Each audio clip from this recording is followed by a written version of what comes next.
Hi everyone, in this video, we are going to talk about the determinants of price elasticity of demand.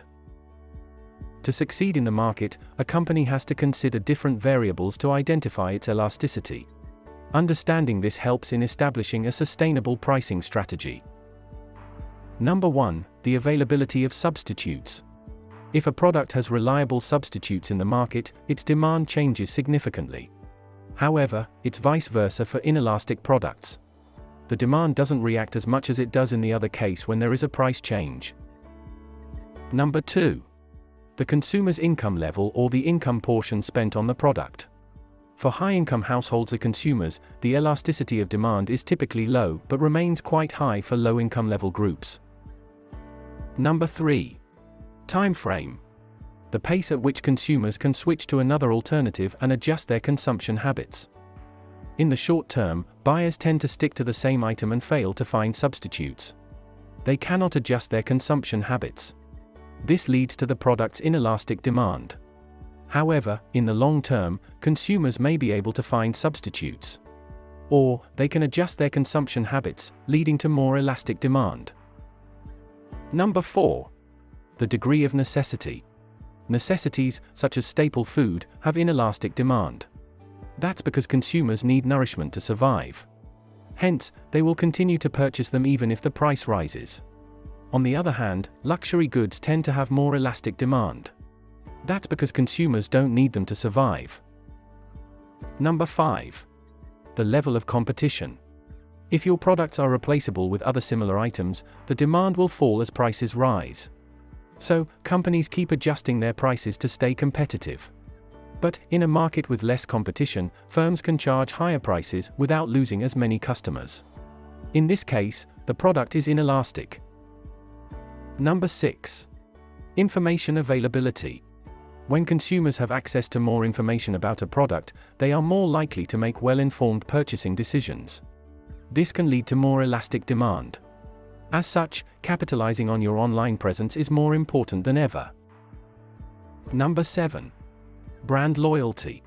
Consumers who are loyal to a particular brand may be less likely to switch to substitutes.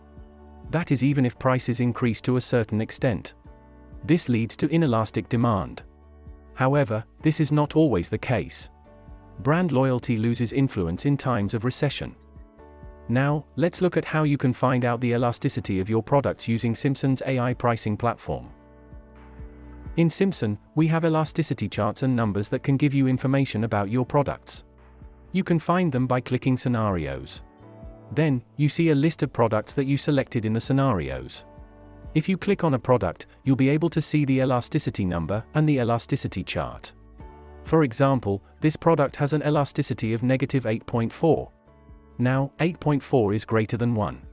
So, we can say this product is elastic. It's a minus because the elasticity is negative. This means that the demand decreases rather than increases when the price rises. The number tells us that when the price changes by 1%, the estimated change in demand will be 8.4%. The elasticity line is formed based on previous sales data points. In this chart, we can also see what the previous prices of this product were, and their corresponding quantity sold. We can also see the current price and the suggested price calculated by the algorithm. If you click on a data point, you can see some specific information. For example, this data point represents week 44 of the year 2021, when 8 products were sold at the price of €9.87. If you want to know what the possible demand at the price of €11 could be, you can move the mouse on the line to the price of €11.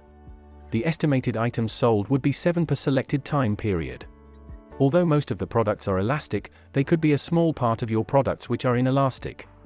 This means even if you increase the price a lot, the demand will only decrease slightly.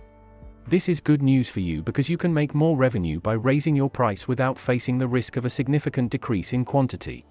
This is an example of an inelastic product. The number 0.55 is less than 1, which means the product is inelastic. 1% of price change will result in an estimated 0.55% of demand change. For such a product, we can experiment with the price increase to make more profit because the quantity sold will not change much with the price increase. Price elasticity is a powerful tool that can help businesses understand how consumers will react to changes in price. By understanding price elasticity, businesses can make informed decisions about pricing strategy and optimize their profits or revenue. While there is no one-size-fits-all, this approach to understanding pricing elasticity is a helpful starting point for any business looking to optimize its pricing strategy. Thanks for watching.